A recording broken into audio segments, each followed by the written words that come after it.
L'église du Bouclier est le fruit tardif d'une très longue histoire du protestantisme francophone et alémanique.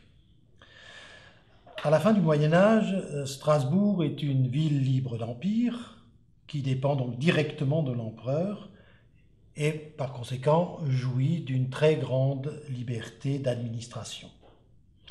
Au moment des débuts de la Réforme, Strasbourg est très réputé pour sa tolérance et pour l'accueil des nouvelles sensibilités religieuses fondées sur l'Évangile. Après 1524, de nombreux réfugiés viennent, des réfugiés qui viennent d'Italie, d'Espagne, du Portugal, de Suisse et de toutes les régions de France.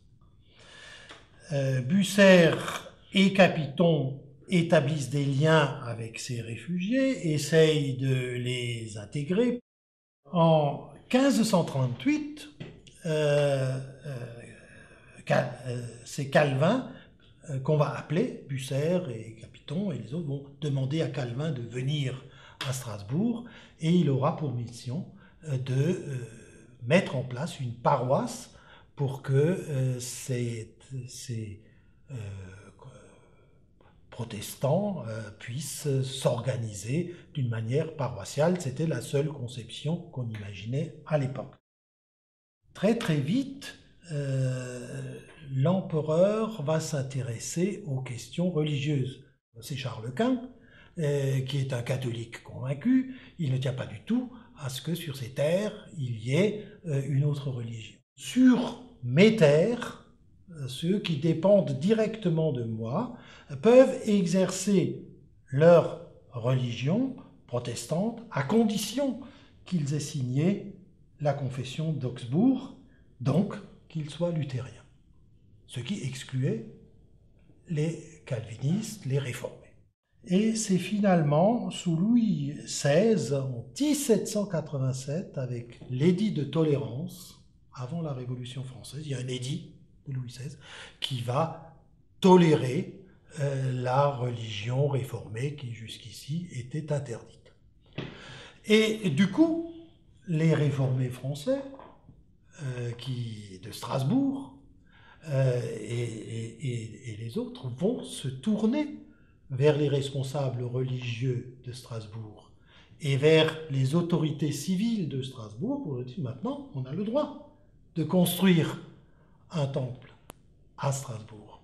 Et effectivement, on leur donne le droit de construire un temple à Strasbourg en y mettant des conditions.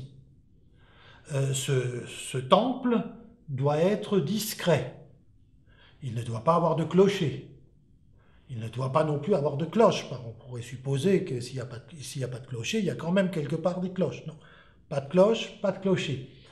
Il doit être au fond d'une cour. Il ne doit pas avoir pignon sur rue. On ne doit pas le remarquer. Et surtout, on ne doit pas entendre le chant des psaumes quand on est sur la rue. C'est comme ça que se met en place, dans cette petite rue du Bouclier, au fond d'une cour, le temple du Bouclier. Ce temple, c'est une grande bâtisse, effectivement, c'est une bâtisse qui pourrait être une bâtisse administrative. C'est du style néoclassique, et à l'intérieur, ce qui est intéressant, c'est que l'architecte, qui s'appelle Pfaut, l'architecte s'est inspiré vraiment des temples réformés tels qu'ils existaient en France à l'époque.